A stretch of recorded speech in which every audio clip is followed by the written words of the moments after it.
Bonjour, aujourd'hui je vais vous parler d'un bloc un peu particulier puisqu'il s'agit du bloc boucle de requête. Alors si vous avez été un peu développeur, vous avez développé des thèmes WordPress, vous connaissez la boucle de requête. Tout simplement, il s'agit d'aller interroger la base de données, de lui demander par exemple, va me chercher toutes les publications de type post, de type article qui sont publiées et qui appartiennent à telle catégorie. Et donc, cette boucle de requête va dire, bah, pour chaque résultat que tu obtiens, tu affiches le titre, l'image, la description, etc.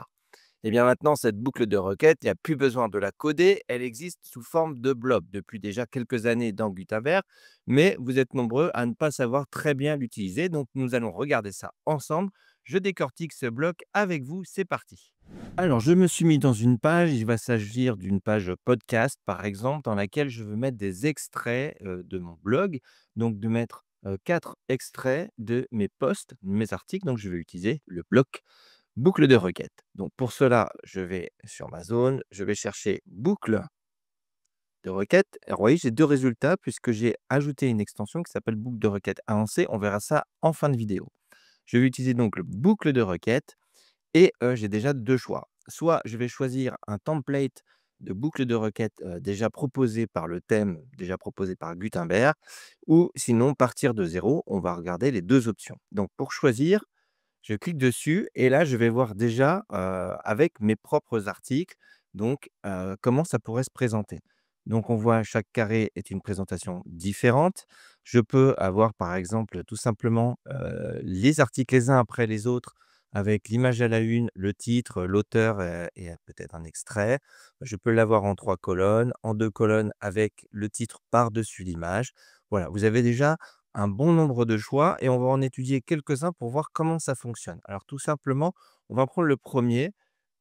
Voilà, je clique dessus et ça y est, j'ai mes boucles, ma boucle qui fonctionne avec mes articles et donc on va regarder ici dans la liste, comment c'est fabriqué. Donc j'ai mon bloc boucle de requête et à l'intérieur, j'ai d'abord ou après, en tout cas, on a un bloc qui permet de dire, qu'est-ce qui se passe quand il y a pas de résultat. Donc ici, c'est, no post for found, donc je pourrais marquer, pas d'article pour le moment, voilà, en espérant que ça n'arrive pas, en fait. Et puis ensuite, ça a été fabriqué avec un groupe dans lequel on a le modèle de publication. Donc ça, c'est le bloc important de la boucle de requête, c'est le modèle de publication, c'est comment va, se présenter votre post. Et donc, on n'en voit pas, 3 ou 4 ou 5 en fonction du résultat, on n'en voit qu'un et ça va boucler. Donc en fait, tout ça, ça boucle, et on revoit plusieurs fois ce modèle de publication à la suite. Ça veut dire que si vous modifiez ici modèle de publication, que vous enlevez l'image à la une, eh bien, ça va l'enlever partout par la suite. Donc, on voit dans le modèle de publication, eh bien, des blocs qui appartiennent à la publication. On y a accès depuis un moment. Vous avez les titres de publication, la description, le contenu, le lire la suite, les images à la une, les auteurs, et cetera. Tout ce qui est lié à un post, vous y avez accès en bloc et vous pouvez le faire apparaître, du coup, dans votre boucle. Donc, on a l'image mise en avant. On a ensuite, dans un empilement, le titre de la publication, les métas, de publication, l'extrait et là, un petit espacement. Et donc pour chacun, des éléments, bah, vous pouvez cliquer, ça reste un bloc, normal, on va dire. Le titre de publication, il est en H2. Admettons, j'ai des H3 au-dessus des H2 au-dessus, donc je vais mettre H3. Je peux le transformer en H3. Je peux, dire qu'on fait un lien sur le titre pour aller vers l'article ou pas. Je peux, changer évidemment, les couleurs, les espacements et autres et donc tous les titres de ma liste comme ça vont être modifiés en un seul coup. On va retourner sur ici, la boucle de requête et on a remplacé. Remplacer, ça nous permet de choisir, si ça ne nous convient pas, un autre modèle et donc je vais choisir cette fois-ci, ce modèle en 3 colonnes, voilà et donc j'ai le modèle en 3 colonnes. Donc toujours le bloc boucle de requête, le résultat aucun et ensuite un groupe dans lequel, beh, j'ai, finalement 3 colonnes. Donc si j'observe ce groupe, c'est un groupe un peu particulier. Puisque, on est bien dans groupe, mais juste en dessous, dans modèle de publication, on a le nombre de colonnes, et donc on peut passer à 4 colonnes, 2 colonnes ou une seule colonne. Voilà C'est comme s'il s'agissait d'un bloc colonne, mais sauf que c'est, publication qui prend, ce rôle-là. On a, donc vous voyez qu'on est en mode grille ou groupe ici en dessous. Dans le modèle de publication, on peut être en liste, voilà et donc on retrouve ce qu'on avait un peu avant, c'est-à-dire juste une liste, de nos publications. Ça va pas m'intéresser ici, je retourne en mode grille. Je suis toujours à 4 colonnes, je peux les rendre automatiques, comme dans le mode grille, hein, tout à fait, c'est même pas le colonne là, c'est on est bien dans grille et puis, bah, ça c'est pas mal parce que du coup ça va être très responsive et puis ensuite à l'intérieur et bien, ici on a que la l'image, mis en avant. Donc je pourrais très bien ajouter après, par exemple, donc le titre de publication. Donc si je vais chercher titre, c'est pas le titre du site, c'est le titre de la publication. Voilà et bien, on a bien tous les titres qui s'affichent derrière sur tous les autres, éléments.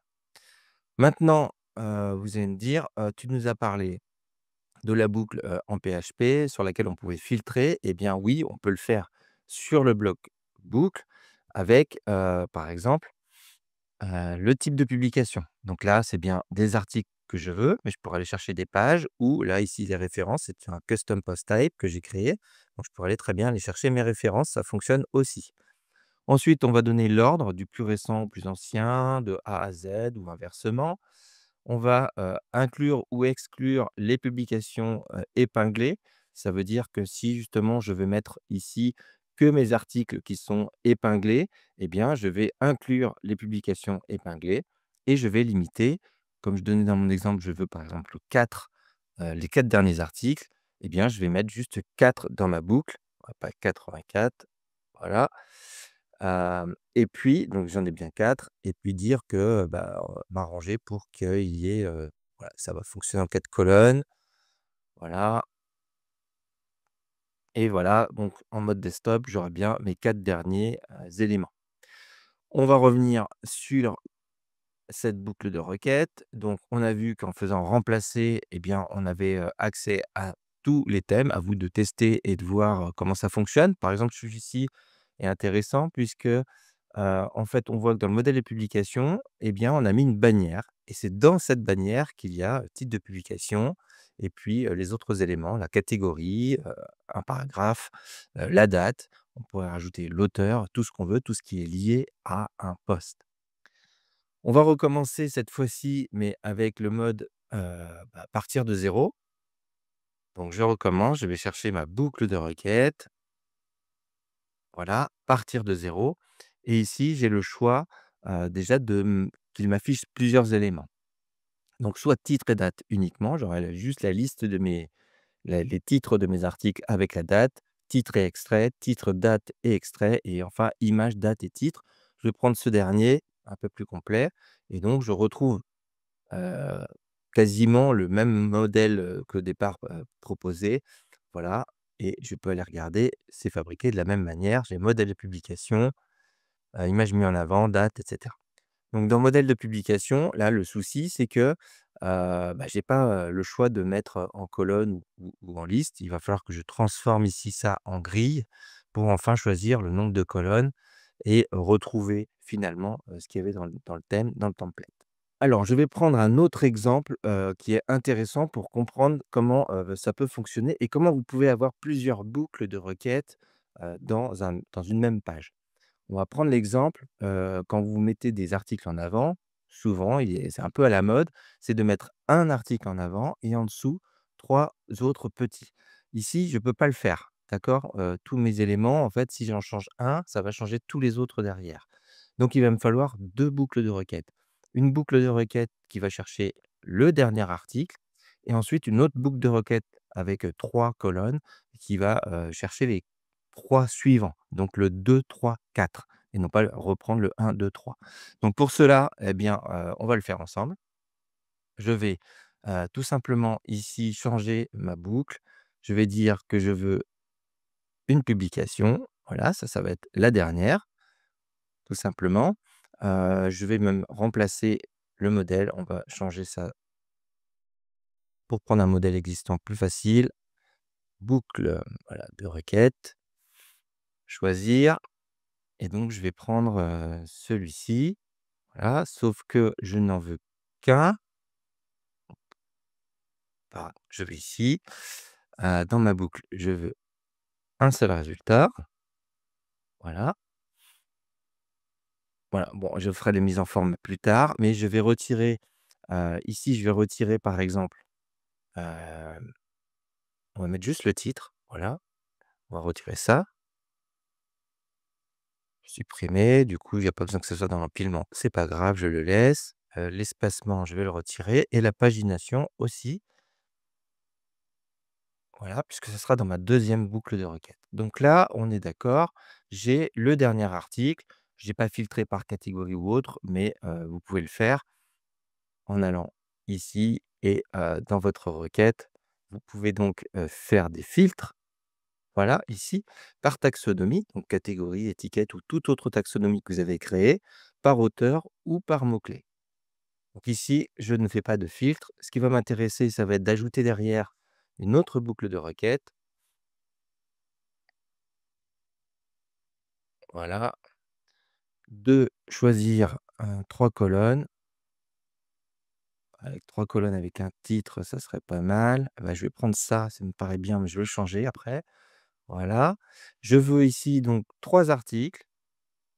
Donc imaginons que vous ayez des filtres sur le premier, il va falloir faire la même chose ici.